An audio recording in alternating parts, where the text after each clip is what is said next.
Greetings, Planeswalker. You are about to go on a journey like no other. A professional audio drama of the MTG story, made by the amazing production team of Shaun Penrod of MTG Pro Tutor, and presented here on Tolarian Community College. Shaun and I both believe strongly that what you are about to experience is something like no other. Something special and new for the Magic community. And if you like what has been brought to you tonight, be sure to check out magicthestory.com to find out how you can continue to experience the lore of Magic the Gathering like never before. Now, journey with me, won't you, through the dark forest of the Ulvenwald as we make our way Under the Silver Moon by Kimberly Krynez. Halana and Alena are trackers, hunters, and protectors who live in the depths of the dark woods that border the edges of Kessig province, the woods known as the Ulvenwald. Innistrad's ancient forest is their domain, and they have long stood as a bulwark between the horrors within and the innocence without. But, of late, things in the woods have begun to shift. You know that feeling? That crawling feeling? Farmer Warin was standing in front of the long table of elders, his plump, wide-eyed wife at his side. Both had turned their backs to the elders in favor of addressing the Gat-staff townsfolk gathered in the cramped parish commons. Halana looked on from the seat closest to the door where she sat next to Alena. Is crawling up the back of your neck. Right up from the base of it. And straight into your hair. It was odd, Hal thought, that he should speak of that feeling now, today. She had never heard mention of such a thing before, never known such a sensation was possible. Not until this very morning. She had woken with it, something ticking on the back of her neck, crawling up her spine. It had made her feel unsettled, which in itself was extremely peculiar. So the fact that the feeling which had crept after her out of their bed at camp, through the woods and into town, should be brought up again so soon after she first felt it, was enough of a strangeness to dredge up another wave of it. She suppressed a shudder of her own. It's so real that you have no choice but to wonder if something's really there. You know? Farmer Warin itched the back of his neck furiously. Seeing him do so made Hal realize she was doing the same. She clasped both hands on her lap. Something horrible could be burrowing under your skin and you'd never know it. Many a townsfolk twitched and shifted in their seats, itching along with Farmer Warin. Yes. We all know the feeling, Warin, but what's it got to do with why you've come here today before the council? Everything! Farmer Warin turned back to face all 11 of the elders present. They were down from their usual 12 as Elder Somlin was absent due to her performing the second day of death rites to see good Lady Mary into the blessed sleep. That crawling feeling is how I know I'm right. Right about what, Warin? Spit it out already. One of our cattle is possessed. Farmer Warin's wife seemed unable to contain herself. Gone mad in the middle of the night. And it ate the other one. Dragged it around the pasture first, though. I saw the tracks myself. The pain the poor animal must have endured. Then the mad one just devoured it. It left nothing behind but the bones and teeth. And how do you know it was the first cow that ate the second? I saw the blood on its own snout this very morning. Hal looked to Alena. Communication between them required no words. They both knew that the Warrens' farm was situated at the edge of town. They both knew it abutted the woods of the Ulvenwald. And they both knew what beasts had, of late, made a fateful resurgence in their woods. In the span of a fortnight, Alena and Hal had each, on their own, dispatched 3 lycanthropes, and, in addition, together they had taken out a whole pack, small, but certainly a pack, just the night before.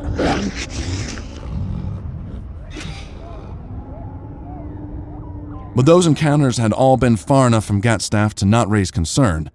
Hal having followed a distant How halfway down the Bower Passage, and the one Alena had taken was out at the Natternalls.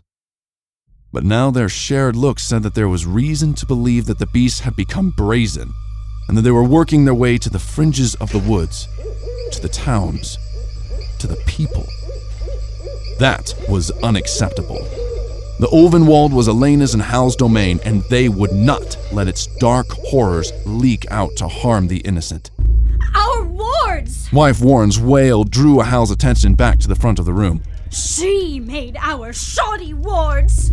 The farmer's wife thrust an accusatory finger in the direction of good Lady Evelyn, who gasped and clutched at the ward at her neck. She made them, and they failed! It couldn't have been the wards! The man seated at Evelyn's side jumped up to her defense.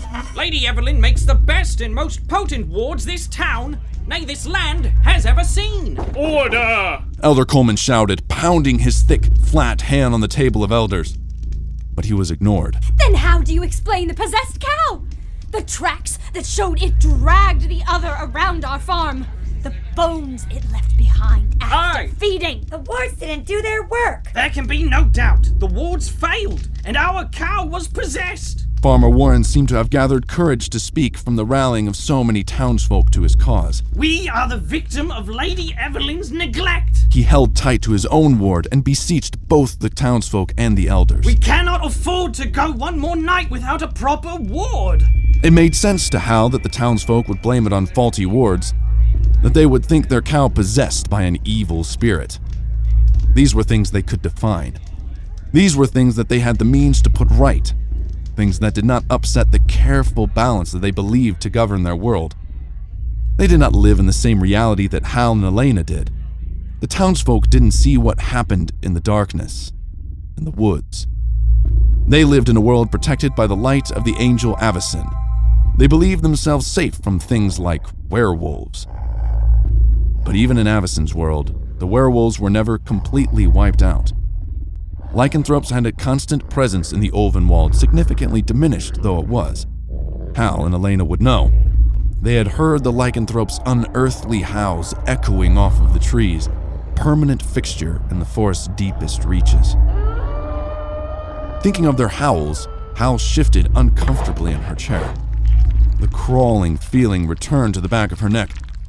A howl was what she had heard, what had brought on the unwelcome feeling in the first place.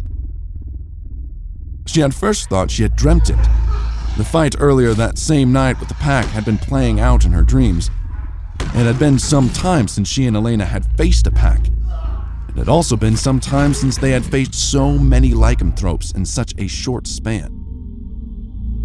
Hal had been seeing flashes of their muzzles, their muscles, their haunches in her mind as she laid in bed. So she had not been surprised when she woke thinking that she had heard a howl. But now, looking at the bulging eyes of Wife Warren's face, she worried that the howl had not been in her head, had not been a memory nor a dream, but the sound of a real and true beast. The very beast, in fact, that had dared to come into the town, had dared to feast on the Warrens' domestic cattle. It would not be allowed to do so again. Shall we? Hal silently mouthed the invitation to Alena. Alena's face lit up, the glow of the hunt already upon her. Together, they rose. Hal's fingers tingled in anticipation, her eyes on the handle of the nearby door. The door that in the next instant flew open. Innkeeper Shoran and his wife Elsa charged into the parish hall. Ring the town bell! She's gone. She's dead! He killed her! Any order that Elder Coleman had succeeded in restoring in the last moments went out the window. The townsfolk howled and shrieked and jumped to their feet. Oh, the poor girl. The blood was all over. I can't even imagine what he did with her body. I knew he was a depraved and wicked man. I knew it from the moment they came into the inn, from the moment they came to town. The Palters. Alena nodded in confirmation. It was obvious who the victim and accused were supposed to be. The Palters from Gavany. They were currently the only guests at the inn. The only guests the inn had seen in the last 3 months. Hal and Alena had found the Cathar and his wife themselves no more than a week ago. wandering the deep paths of the Ulvenwald up near Bower Passage. Of course, Hal and Alena had helped them. Of course, they had seen the two out of the Twisted Wood and to Gatstaff, fighting off no fewer than 3 wolves, 1 ghoul, and a possessed oak on the way.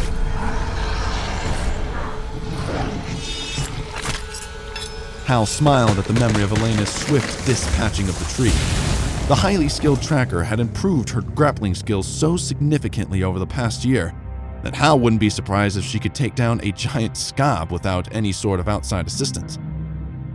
The Palters had thanked Hal and Alena in kind, or at least Mr. Palter had, for his wife had been so shocked by the trials of traversing the dark wood that her slender form had retreated entirely under the hood of her riding cloak. Mr. Palter, who explained he was a Cathar of the Lunar Council, insisted on giving Hal and Alena a token of protection, one that he had used many times, he claimed, to help him in his duty as guard of the mausoleum. Hal and Alena had taken the token politely, but it meant little to them, for they did not believe in the need for such things, not when they had each other. Ring the bell! There's a murder on the loose in our town! Hal would not have thought that the Palters either wanted to be a murderer. The Cathar was kindly, and his wife most obliging, if slightly fragile. Could it be that this too was the lycanthrope? It certainly seemed so. Come on. Alena hissed, gesturing towards the door which was no longer barricaded. The 2 innkeepers had moved farther into the fray, embraced by the folds of townsfolk who were hungry for further details of the gruesome happenings. Hal and Alena slipped easily through the crowd without drawing attention. They were well practiced at moving by stealth, and in 2 quick, lithe strides they were out the door and on the cobbled street. So it... Or they. Yes, or they. This could have been the work of a pack. Another pack. That would make 2 packs that were in relatively close proximity in one night. That hasn't happened in some time. She cast a quick glance at Alena, who did not look back. So focused was she on their heading. Either way, the lone lycanthrope, or the pack, attacked within the boundaries of Gatstaff at least twice last night. Once the cow at the Warrens' farm, And once Mrs. Palter in the Shoran's inn. Hal abruptly halted in her tracks. Her hands flew to cover her gaping mouth. Her mind had just put something together. What is it? It's shocking to be sure, but where the townsfolk are far off in their assumption of the possessed cow, they are not so far off at all in properly identifying the one responsible for Mrs. Palter's murder. Alena cocked her head in question. In the inn. In the inn. In the Palter's room. Behind a locked door. With no mention of a broken window or forced entry. As one, they changed course, running for the Shoran's inn. The tolling of the bell continued, far past the point of being any useful sort of alarm. From the sound of it, Hal thought it likely that Elsa Shoran herself had come into possession of the rope, having most likely wrestled it from the hands of the bell ringer. If that was the case, then all the better. The distraction Elsa was most likely providing to the elders, who would be left, in turn, to wrestle the rope from her hands, would afford Hal and Alena more time to search the Palter's chambers. They made their way past the desk in the reception area and stalked down the hall. Hal nodded ahead to the only door that was left ajar, no doubt by the harried innkeeper and his wife after having witnessed the scene of a murder. Hal moved into the room first, and Alena followed.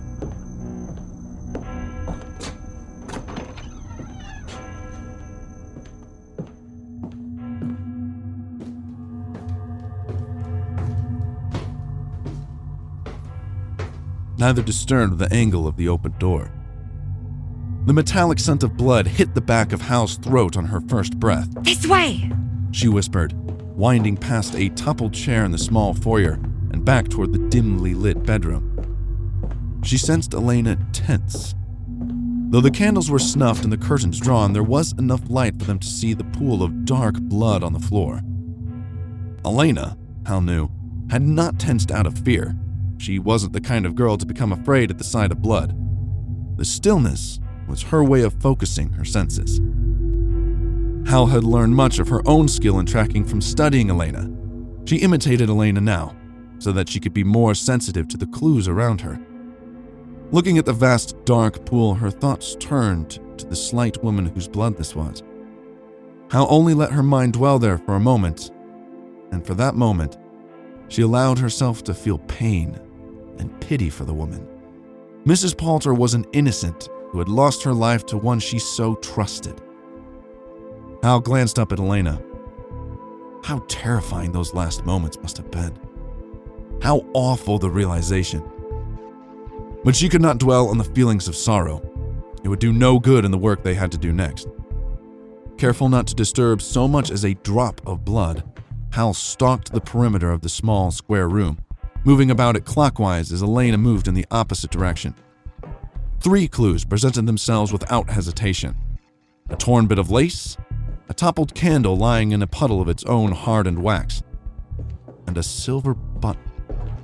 It was the button that held Hal's attention. As she came round the perimeter to meet Alena again, she pointed to where it lay on the floor near the pool of blood. Tell me if I am mistaken, but wasn't Cathar Palter wearing a green vest with 3 buttons just such as that one when we met him in the woods? Your memory is accurate, as always, I fear. Then it is true. His transformation occurred in this room. He killed his own wife and then fled through the Warren's farm, snacking again, and then into the woods. Yes, so it seems. What is it? What has caught your eye? Alena gestured to the pool of blood. I cannot help but wonder. The blood is here, so much of it on the floor. But what of the bones? The bits of flesh, the hair and fabric, the things the beast would not have devoured. Hal stepped back, taking in the scene with fresh eyes. Alena's was an important question to ask. But before Hal's mind could settle into answering it, something else claimed her attention. Behind Alena, the door of the closet was cracked just enough for Hal to make out what was inside. At the sight, Hal's heart quickened. Alena noticed immediately. Her brow furrowed in question and she turned to look over her own shoulder. They both stood staring for a long moment. In the closet was a chair. It was an ordinary enough chair besides the fact that it was sitting in the closet. But that in itself wouldn't have been enough cause for concern, and that had not been what had sent Hal's heart to hammering in her chest. It was the leather straps and belts that hung from the chair. More than a dozen, of all lengths, ripped and shredded, that had given her pause. And there were 3 locks, 1 on the chair's seat and 2 on the floor. That seals it then. He knew. Of course he did. We must stop him. We should... But she never finished her thought, because in one fluid motion, Hal wrapped her arm around Alena's midsection, drawing the girl to her breast and pulling her into the shadows. Together they stood still and silent. They were so well practiced in this form of concealment that their breaths instinctively fell into sync, low and shallow, difficult even for the most astute of creatures to detect. It had been the silence that had alerted Hal, or at least the lack of the clamoring noise, which had been sounding continuously up until that point. The bell was no longer ringing. That would mean that the murder investigation was on. The din of echoing footsteps and muffled voices confirmed it. The townsfolk were headed to the scene of the crime, to the very room where Hal and Alena were now pressed into the corner. The creaking of the door to the inn said to Hal and Alena that they could not go out the way they had come in, at least not without needlessly rousing suspicion. As a rule, they avoided run-ins with the townsfolk whenever possible. The townsfolk tolerated Hal and Alena. They accepted the presence of the trackers and GAT staff whenever the two came to town because they had aided visitors and townsfolk alike on their journeys through the Ulvenwald. But, at the same time, the townsfolk knew that Hal and Alena lived in the dark woods, and for that reason, they were considered other. Glances were cast, suspicions shared in hushed voices, and prayers uttered in passing. Hal sensed as much fright as dislike on the sense of those to whom she came too near. It would do no good to be found at the scene of a murder. Alena nodded to the window in the back of the bedroom, the one that opened into the alley. Perfect. Hal smiled at Alena's ever-dependable adeptness at getting them out of tight situations. On the way out, Hal carefully and quietly closed the door to the closet. There was no reason for the townsfolk to see the thing that would so rattle and upset them. No point in stirring up such worry that would surely come with even the barest hint of the presence of a lycanthrope. The people need not believe they were being hunted, for they were not. Hal and Alena would handle this. They would protect the innocent. The Ulvenwald and its threats were for them to manage, and they would. They timed the opening of the window with the banging open of the outer door to the room.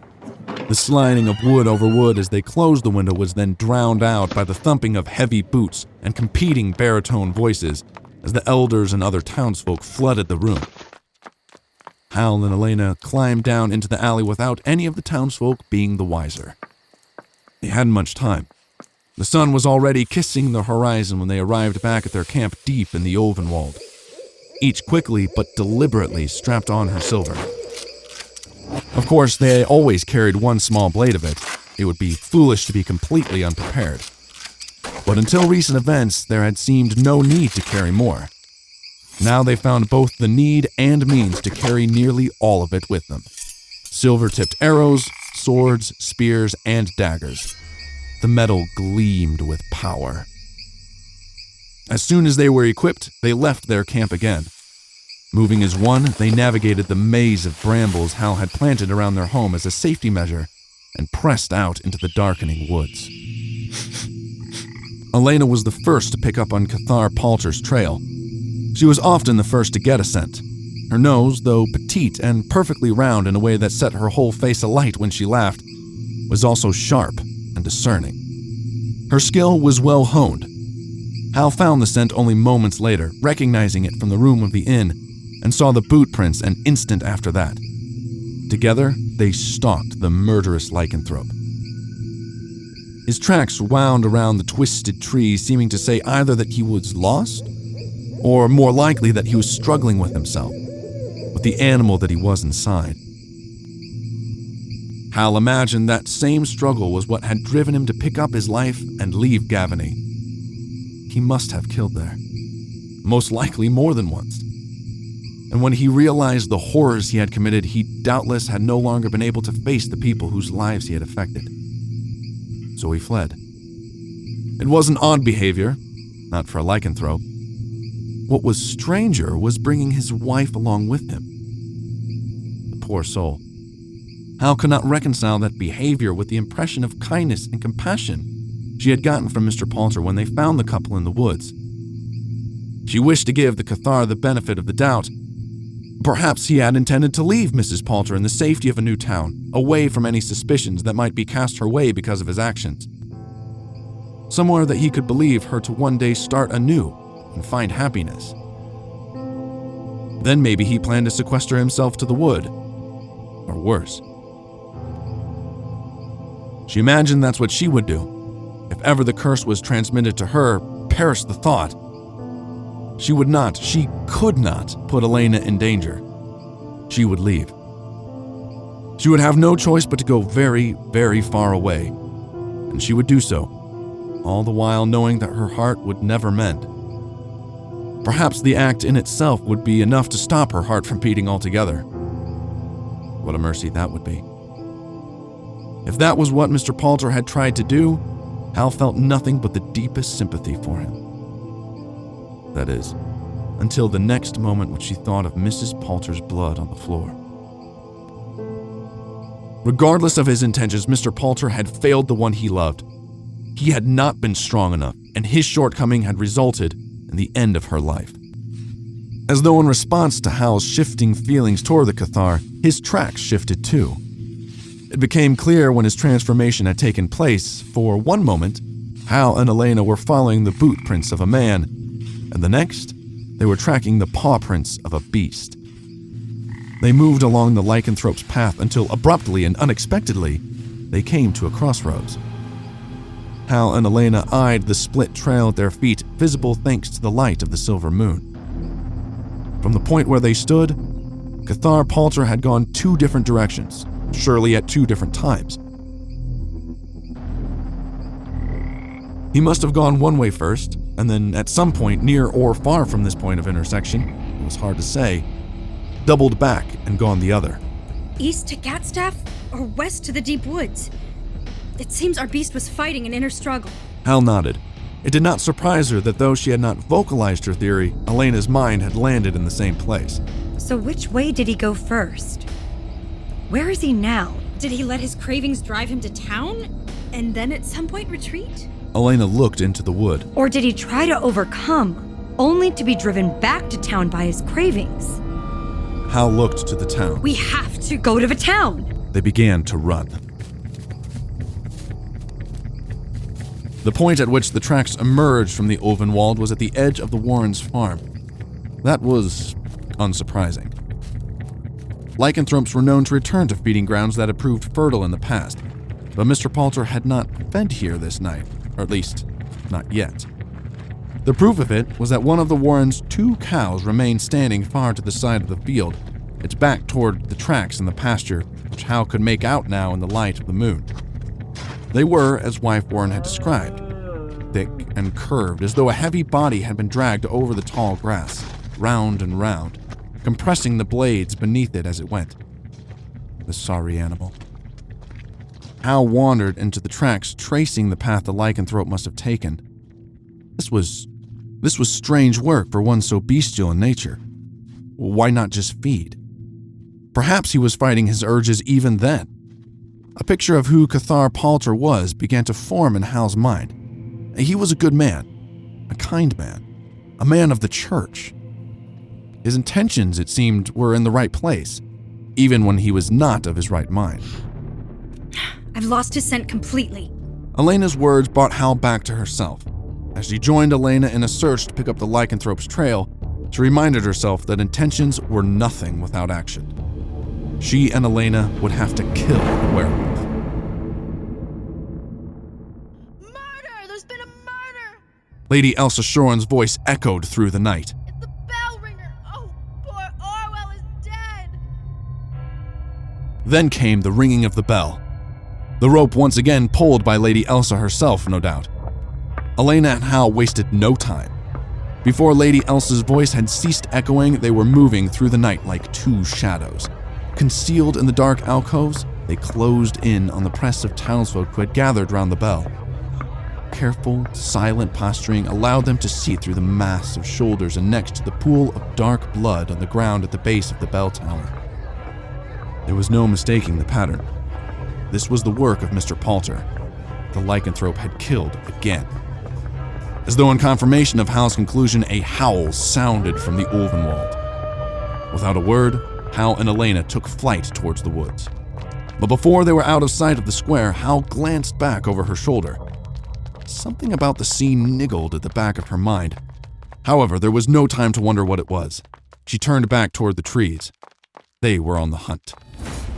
Entering the wood through the Warrens' farm, it was easy to pick up the large lupine tracks again. They followed the trail past the point where it diverged, this time moving west, deeper into the forest. Hal realized where they were headed. The henge of Old Avabrook, the lost capital.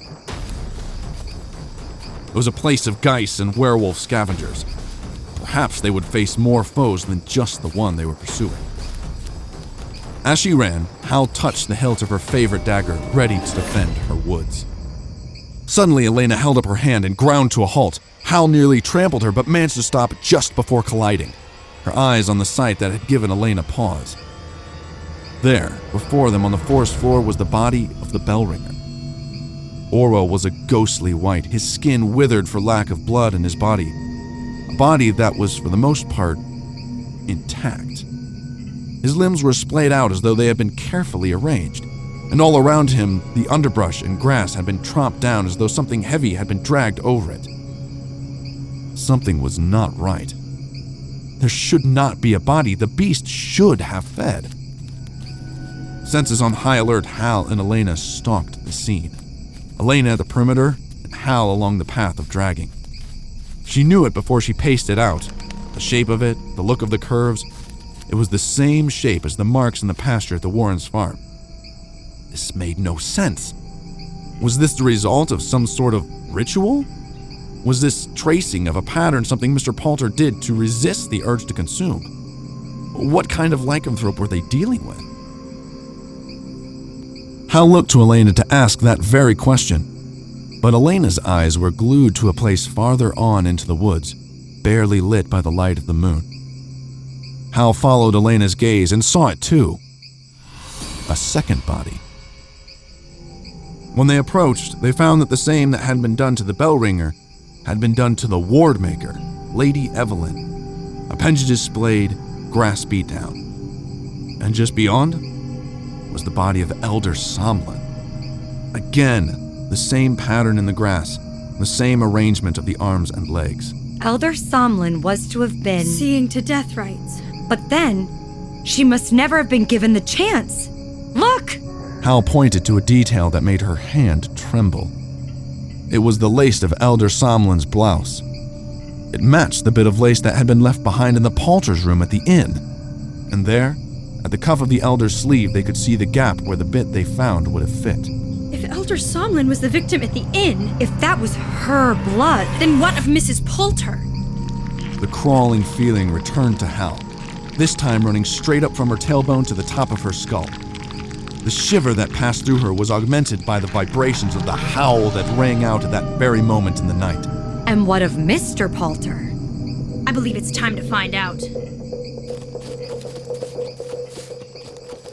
She darted off in the direction of the howl, and Hal followed. As they ran, Hal noticed that they were moving parallel to another's trail. She adjusted her heading to align herself with the tracks. They were boot prints. Mr. Palter's boot prints? Something in Hal's mind clicked. What is it, Hal? Even through the trees, even at a sprint, Alena had sensed the shift in Hal. The moment of transformation. Hal's mind was racing along with her feet, putting together pieces, struggling to find an answer to a question that she didn't know how to ask. If it happened there, back in the woods. It did. Alena spoke between heavy breaths. We both saw the proof of it. His human prints, and then the lupine ones. No, we saw boot prints, and we saw paw prints. Separately. Yes. But if they were from the same feet, then where were the boots themselves? Alena slowed her gait, almost imperceptibly, but Hal noticed it. She had the girl's attention. Hal pointed to the ground at her feet. And why do we see boot prints again here? Alena stared at the ground as they ran, taking in the sight of the boot prints. What if? It is not Mr. Palter. What if the lycanthrope is... Mrs. Palter's name was caught on Hal's lips because in the moment she was about to speak it, they crested a hill, from the top of which they were able to see a small clearing. And in that clearing, there was what looked to be a makeshift altar made of twisted stone. The altar was uneven and poorly constructed, and atop it lay the good Cathar Palter. Standing behind him, her hood pulled down over her face as it was when they had met her for the first time in this woods, was Mrs. Palter. Her arms were raised above the body of her husband, and she was chanting. It was a demonic chanting. Hal recognized the intonations and deep guttural sounds. The name was clear. This woman was in contract with a horror. Bess, please. Hal's heart lifted upon hearing the weak voice. Good Cathar Palter was still alive. Be silent! Hal and Alena both lurched forward, racing toward the small clearing. Mrs. Palter looked up at the sound of their approach, but only in time to glimpse their forms as they tackled her to the ground. Though her body bucked and her arms thrashed with more strength than Hal had previously given her credit for, they managed to hold her pinned. Alena drew her own blade. No! She was trying to kill you. Don't hurt her! Let her go. Please. She doesn't know. Oh, she doesn't know what she's doing. It was her, wasn't it? Alena held her blade to Mrs. Palter's neck. She killed them. All of them. The blood in your room at the inn that morning. That was Elder Solomon's blood, wasn't it? You knew what she was capable of when you left Gavany, when you brought her to Gatstaff. You tried to bind her in the closet, but the straps could not hold to the evil that possesses her. And then she got out. She tried to kill at the Warrens' farm. She etched her demonic markings into the ground, but you stopped her. However, after that, you lost control. You followed her around the town, unable and unwilling to stop her from collecting her victims. So instead, you brought them here to hide them, to hide her. One after another, you moved the bodies. 3 bodies, Mr. Palter. She killed 3 innocents. It's my fault. It's all my fault. The mausoleum was under my guard. Whatever emerged from it that night, I could have stopped it. Hal doubted that very much. The demon's name, Ormondal. She had heard it before, and from the stories she knew, it was not a demon that a single mausoleum guard, no matter how good-hearted and well-intentioned, could have stopped. For the 3rd time that night, her heart went out to Mr. Palter. But her sympathy for him was not enough for her to consider letting Mrs. Palter free. For the woman was lost. What was left writhing under Hal and Alena's grip was not Mr. Palter's wife. That would be an impossible thing for him to understand. Hal nodded to Alena, who readied to plunge her blade. But just then, Mr. Palter half fell, half launched himself off the altar, his body crashing into Hal and Alena. In that instant, their shared grip was loosened just enough for the cursed woman to free herself. Then Mrs. Palter opened her mouth wide and roared down at Hal and Alena. The sound was not unlike a werewolf's howling. Something gripped Hal's mind as she and Alena sprang for the woman. What about the werewolf? The pieces still didn't fit. The tracks in the forest. They had seen clear lupine prints. The cow that had been devoured, properly devoured with the bones and teeth left behind. That was not Mrs. Palter's doing, was it?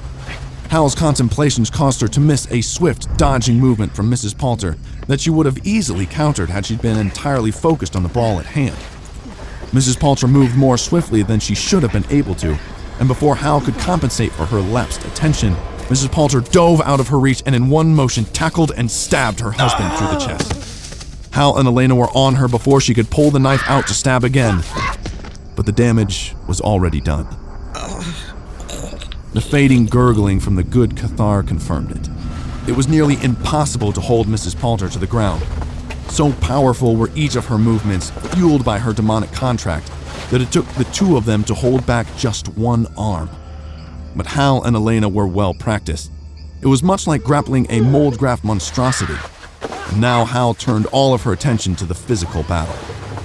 Though Mrs. Palter fought with all her might to stand, all she was able to succeed in doing was lift her head. As she did, her hood fell off. For the first time since they had met her in the woods, Hal and Alena looked upon Mrs. Palter's face. So disfigured was it by the power of the demon that had coursed through her time and again, so appalling was the molted flesh that Hal cried out.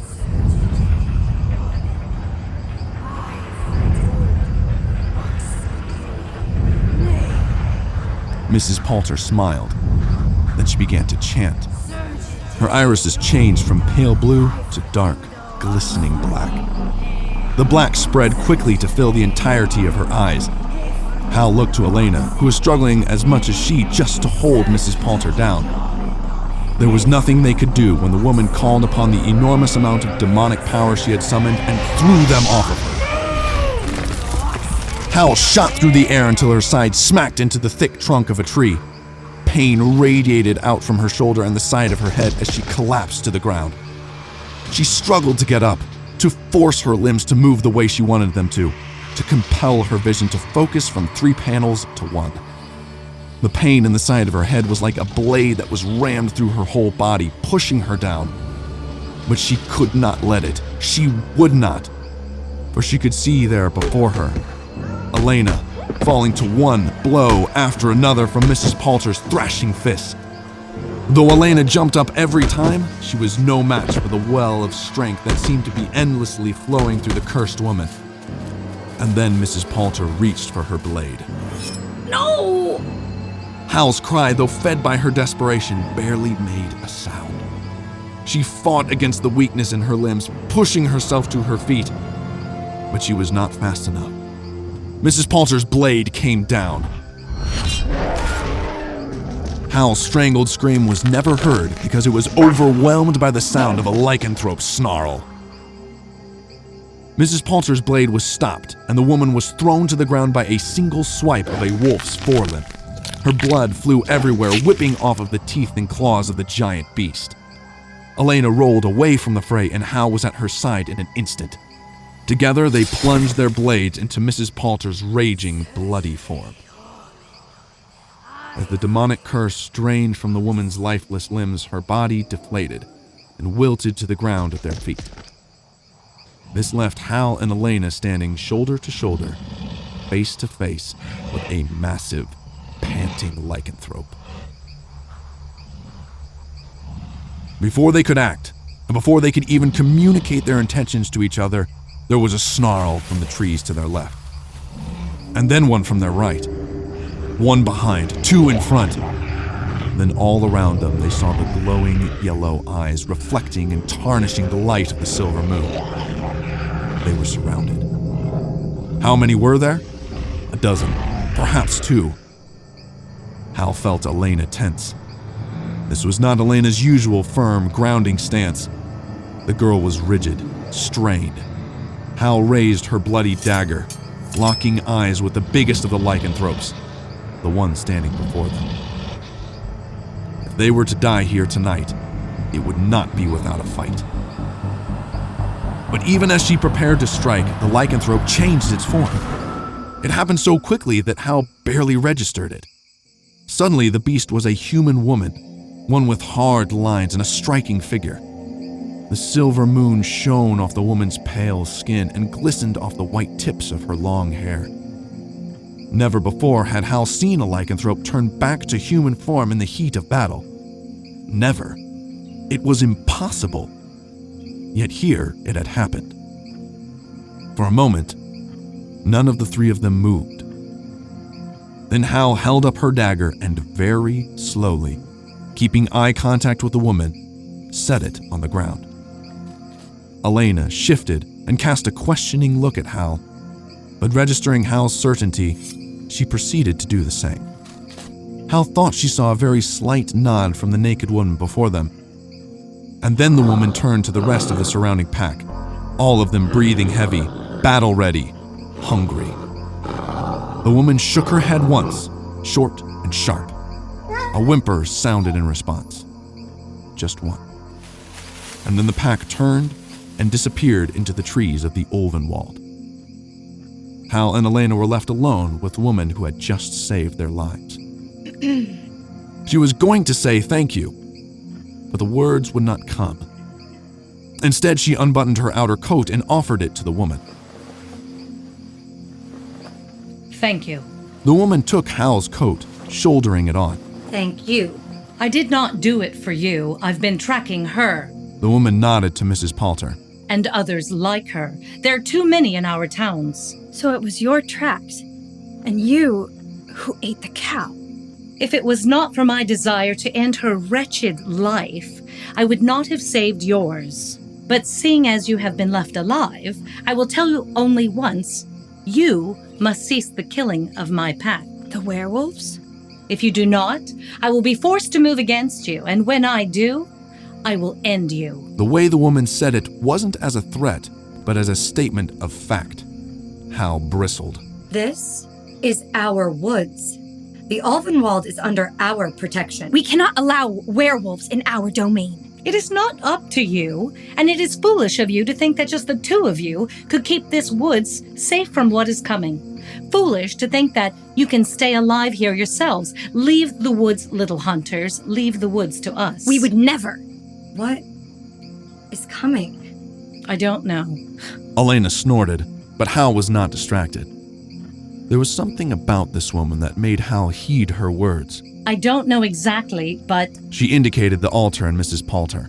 I've seen enough, and so have you, to know that whatever is out there is worse than werewolves. This world will need us soon. It will welcome the sound of our howl, the muscle of our pack. We may be the only force that can stand against whatever it is that is threatening it. We will stand against whatever threatens the Ulvenwald.